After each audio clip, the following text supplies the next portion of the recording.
Foster care is a temporary program for children who, for various reasons, cannot live with their own families. These children come to the Division of Social Services because their family is temporarily unable to care for them. Their parents may be stressed due to financial problems, be emotionally distraught, or have physical or mental health problems. We're here to step up to the plate when we're needed. If I were to get a call in the middle of the night that said we need a temporary home for a 14-year-old and a 16-year-old and an 18-year-old, I'm going to say absolutely, positively, yes. Prospective foster parents are required to participate in a 30-hour pre-service training program before the actual study of the home begins. These classes are referred to as MAP class, Model Approaches to Partnership in Parenting. During these training sessions, participants are asked to evaluate themselves. Do they have the ability to work with the agency and provide the type of care required by foster children? After the sessions, families who wish to proceed with a licensure begin the licensing process under the supervision of the foster home licensing worker. Getting to know the family through training and home visits and getting the paperwork completed for licensure will take 2 to 3 months. They do a very thorough background check. They come and inspect your house. They check your background. They talk to people about you and make sure that you're good and upstanding in the community, because they don't want just anybody joining the program. When you talk about the training in the MAP class, how good is that class? For us, and I'm sure it's different for each person because our needs are all different going in there, it was real helpful for us to know kind of what these kids are coming from, how they see the world, and how we can help them. Here are a few quick facts about foster care. Foster parents must have a high school diploma or a GED and be able to read and write. Foster parents in Craven County receive a monthly board payment of at least $475 per child. This payment is received retroactively, as payments are based on the number of nights a child spends in your home and the child's age. This money is for the child's food, clothing, personal needs, social and school expenses. The monthly board payment is not income for the foster parent and is not considered as taxable income. Medical expenses will be paid for by the Department of Social Services, since they have the legal responsibilities for all foster children. Talk to me a little bit about the financial responsibility. Somebody out there saying, Ken, you must be out of your mind. Yeah, you get that all the time. I mean, you get the financial side. How do y'all afford to do it? Well, on the financial end, we're not hurting for anything. God has been good to us. We've been blessed, and that's not even a part. The part is just making a difference. So yeah, we get can you afford it all the time, but we get through. You're going to have the responsibilities of if you have a child that's not potty trained, you've got the diapers, or you might have baby food.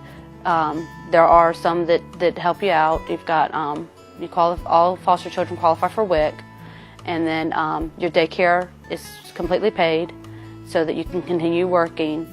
And then you normally get a small check each month to help out with some of the expenses. And it doesn't cover all the expenses, but it's, it helps with some. When children come into foster care, part of my responsibility is to match that child with an appropriate foster family that can meet that child's needs. And then I continue to monitor the foster home to make sure that they're ongoing meeting the state requirements for licensure, and to be a support for that family during the process. And our home should be a safe haven for these kids.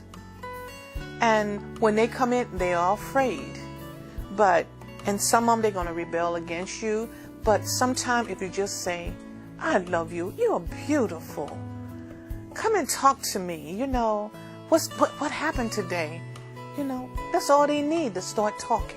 Well, what do you think drives people to do this and to serve these children? It's them just knowing that these children need a home. Someone's got to take them in. They don't want them to be in an orphanage, I guess, if they even, a group home, or they want them to be in a home where they're loved and cared about, and it's not their fault that this has happened to them.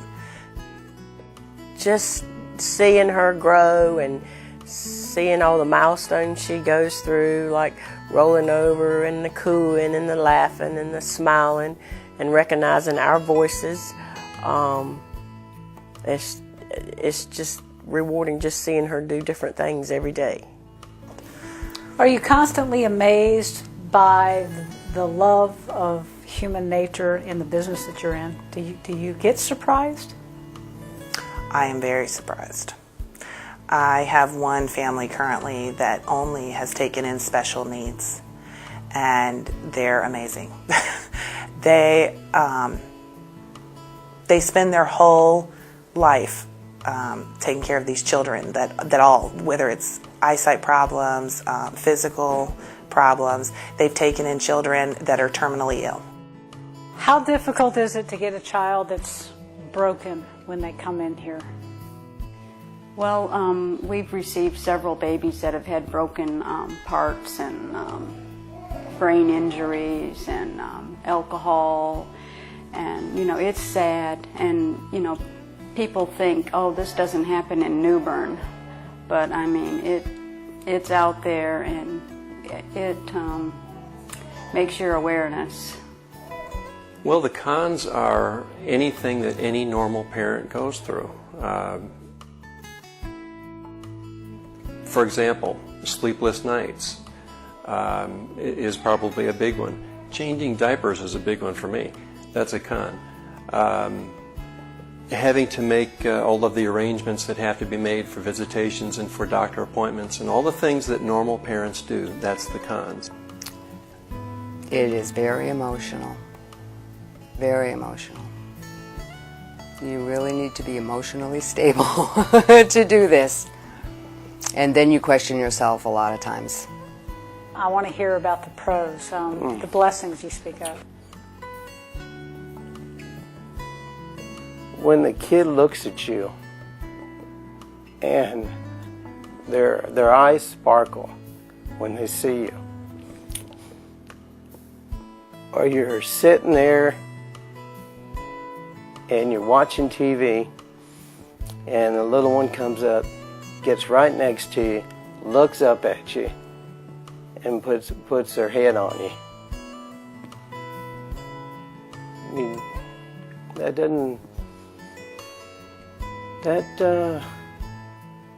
kind of gets you.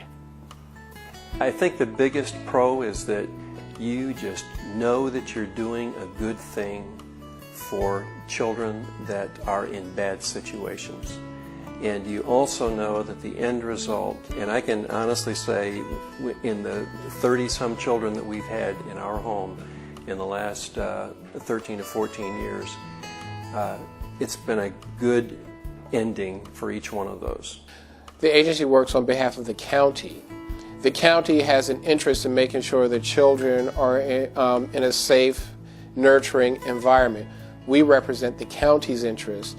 The Guardian Ad Litem in the Guardian Ad Litem's program, they represent the interest of the children.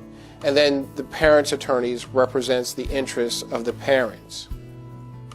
What sacrifices have to be made? A lot. You lose a whole lot of your own personal stuff because you don't have time to do necessarily the things that you're used to doing. You have to be very careful of your relationships, of your marriage. It takes a lot. What would you say is the most difficult part of being a foster parent? Giving them up. Because I get attached to them. I cry when they come in and I cry when they leave. And because most of the kids that I have gotten, they're just looking for love, someone to hug them, someone to tell them that they're beautiful, that they look good. These are the things that they are looking for. We receive children sometimes that are oftentimes very badly hurt. both physically and mentally.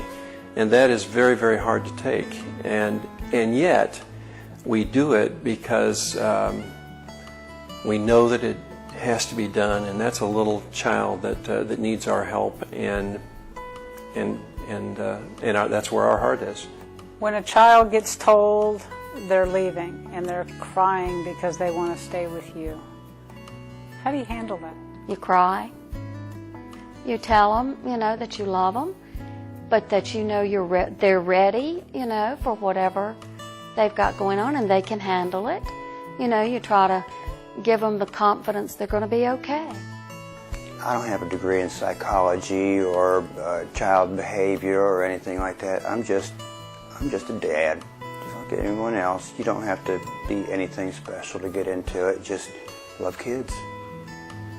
Talk in reference to holidays with the kids that have come through your home, knowing that it's so different with you than from where they came from. Actually, we had a lot of holidays with a lot of different children, and we were, I think, astounded at, on the one hand, how much some of the kids wanted, and then on the other hand, how surprised they were with what they got, because it was sort of like they had never had an opportunity, many of them, to have very much at holidays and on birthdays, and they really had this yearning, I guess, to be validated by people thinking they were important enough that they should get gifts. Foster parents are strongly encouraged to develop a relationship with the birth family to promote a shared parenting experience. Right now, foster care, as much as they can, empowers the parent. And one of the ways they empower them is through shared parenting, is to allowing them to tell this other person about their child, because they are the expert. Regardless of the situation, the parents are the experts about their child. If you have a heart for children, and if this is what God is leading you to do, I say not to wait too long. Step out on faith. Know that God is able. He will equip you for the situation and the task that's ahead of you. Just this past year, 58 new cases were entered, with just 11 of those able to be reunified with their biological parents. 34 became successful adoptions, and only 9 of the foster children aged out of the system. Since cases can sometimes continue for more than a year at a time, DSS continually works to place an average of over 130 children in foster care. Sometimes I think people get frustrated with social services because in order for us to get involved, we really need to have some kind of reason to believe that there's abuse, neglect, or dependency. We can't get involved just because somebody thinks something's not right.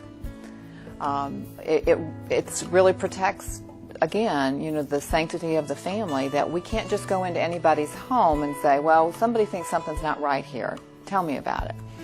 We have to have some reason to believe that there's abuse, neglect, or dependency. We have children that come in underfed and they thrive and they do well.